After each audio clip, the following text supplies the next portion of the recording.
এই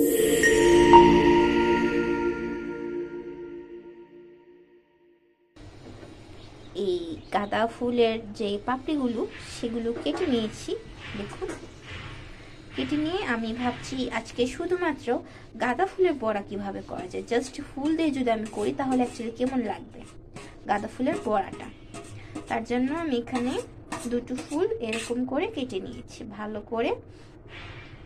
করে দুটো ধুয়ে, এখন একটা কালারও কিন্তু এসেছে, কত সুন্দর একেবারে কমলা কালার এসে পড়েছে।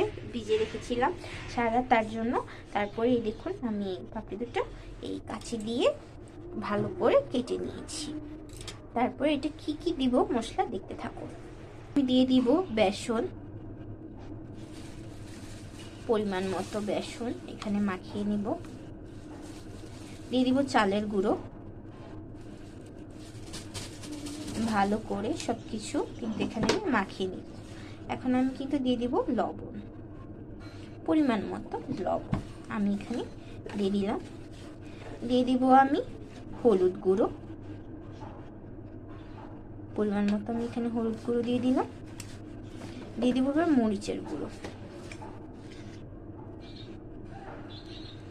দিয়ে দিব মরিচের গুঁড়ো।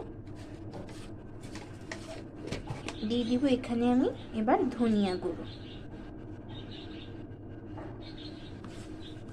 সামান্য পরিমাণ ধনিয়া গুঁড়ো পড়ে গিয়েছে। বাস, এখন আমি একটু এখানে পানি অ্যাড করে জাস্ট এটা মাখতে থাকবো। একটা হলো আপনার আলু দিয়ে ডাল দিয়ে দেখাইনি, বাট এটা দেখাচ্ছে শুধুমাত্র এমনি বড়া, যেটা চালের গুঁড়ো বেসন দিয়ে আমি করলাম, আর লবণ আর সামান্য মরিচ গুঁড়ো ধনিয়া গুঁড়ো দিয়ে। এটা আপনারা ডাল দিয়েও করতে পারেন। এই তো দেখুন, এবার আমি কড়াতে তেল গরম করে নিলাম, চুলা জ্বালিয়ে নিলাম। এবার এই যে দেখতেছেন দুটি ফুলের বড়া, আমি এখানে আমি এই বড়াটা দিয়ে দিব।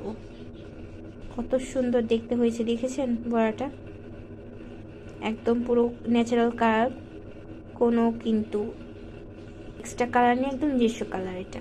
এখন এটা আমি আস্তে আস্তে ধীরে ধীরে তেলের মধ্যে ছেড়ে দেব। ড্যাপ ড্যাপ করে এভাবে ছেড়ে দিলাম, মুচমুচে বড়াটা হওয়ার জন্য।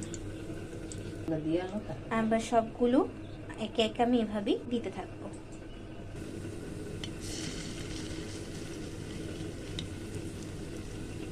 এই কিন্তু সবগুলো হয়ে গেছে, কত সুন্দর ভাজা হয়েছে। একটাবার জাস্ট দেখুন কত সুন্দর মচমচে হয়েছে।